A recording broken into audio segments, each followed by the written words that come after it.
राष्ट्रपिता महात्मा गांधी और देश के पूर्व प्रधानमंत्री स्वर्गीय लाल बहादुर शास्त्री की जयंती पर राज्यपाल शिव प्रताप शुक्ल और मुख्यमंत्री सुखविंदर सिंह सुक्खू ने शिमला के ऐतिहासिक रिज मैदान पर स्थित प्रतिमा पर पुष्प अर्पित कर उनको नमन किया और देश की आज़ादी में दोनों के योगदान को याद किया। इस मौके पर राज्यपाल शिव प्रताप शुक्ल ने कहा कि महात्मा गांधी ने अपना जीवन हमेशा दूसरों के लिए जिया और सभी को साथ लेकर चले। राज्यपाल ने महात्मा गांधी और लाल बहादुर शास्त्री के जीवन को सभी के लिए आदर्श बताते हुए उनके दिखाए मार्ग का अनुसरण करने की आवश्यकता पर बल दिया।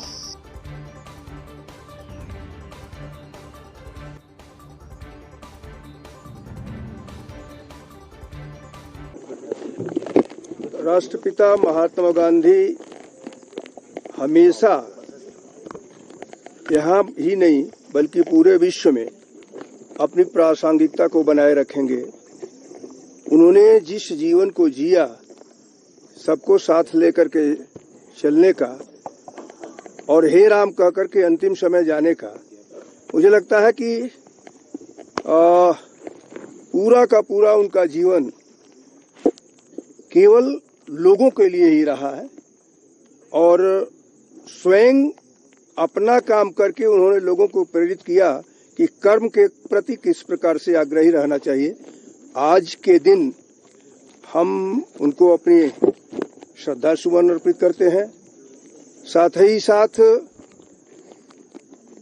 लाल बहादुर शास्त्री जी जो जय जवान जय किसान का नारा दे करके इस देश में एक जब ये लगा था कि कुछ कमी है अन्न की, तो उन्होंने कहा एक दिन उपवास करो और पूरा देश उनकी बातों को मान गया।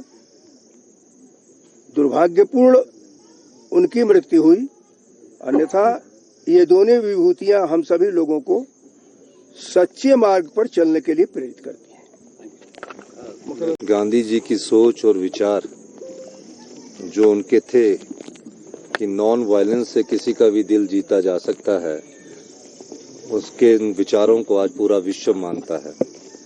आज 2 अक्टूबर का दिन नॉन वायलेंस डे के रूप में भी मनाया जाता है।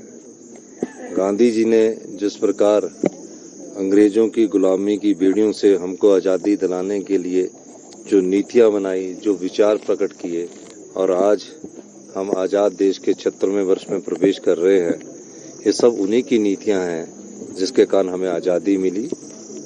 और इस समय हमारी सच्ची श्रद्धांजलि यही होगी कि हम उनके दिखाए मार्गदर्शन में जो नॉन वायलेंस का मार्गदर्शन है उसको अपनाएं।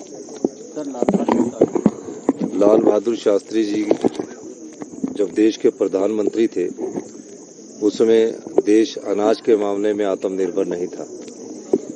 भूख से काफ़ी लोगों की मृत्यु हो जाया करती थी और निश्चित रूप से देश अभी आज़ादी हुआ था, तो उन्होंने जैसे कि माननीय महामहिम राज्यपाल जी ने कहा, एक ऐसा नारा दिया कि पूरे देश में उस नारे को अपनाया गया कि आप सब लोग इस अन्न की पूर्ति के लिए एक दिन का आप उपवास रखेंगे और पूरे देश ने उसमें उपवास रखा। होटल से लेकर सब जगह जो ढाबे थे सब बंद कर दिए गए और एक दिन भूखा रहकर इस देश के लोगों ने उनकी इस बात को माना और आज हम अनाज के मामले में भी उनकी दिखाई नीतियों के द्वारा आत्मनिर्भर है। धन्यवाद। हिमाचल प्लस न्यूज़ के लिए शिमला से पुष्पेंद्र चौधरी की रिपोर्ट।